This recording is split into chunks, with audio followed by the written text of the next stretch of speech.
Dans une petite école entourée de fleurs, vivaient deux enfants inséparables, Lila et Max.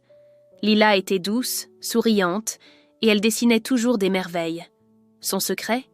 Une boîte de crayons qu'elle gardait précieusement, offerte par sa grand-mère. Chaque crayon semblait magique. Le bleu peignait le ciel comme un rêve. Le rouge brillait comme le feu du coucher de soleil. Max, lui, aimait aussi dessiner.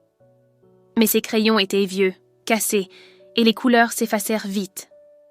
Chaque fois que la maîtresse félicitait Lila, Max sentait quelque chose brûler dans son cœur. Ce n'était pas de la haine, mais une jalousie silencieuse, qui grandissait un peu plus chaque jour.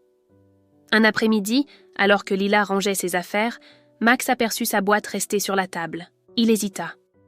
Puis, sans réfléchir, il la prit et la cacha dans son cartable. Cette nuit-là, il ne dormit presque pas. Il voulait prouver qu'il pouvait, lui aussi, créer quelque chose de beau. C'est alors que Lila entra dans la classe. Elle vit la boîte ouverte, les crayons étalés. Un silence lourd remplit la pièce. « Pourquoi, Max ?» demanda-t-elle d'une voix tremblante. Il voulut parler, mais sa honte l'étouffa. « Je voulais juste être comme toi. » Lila s'approcha doucement et posa un crayon doré dans sa main. « Les couleurs ne viennent pas des crayons, Max. Elles viennent de nous. » Max la regarda, surpris. Et, ce jour-là, leurs dessins furent plus beaux que jamais.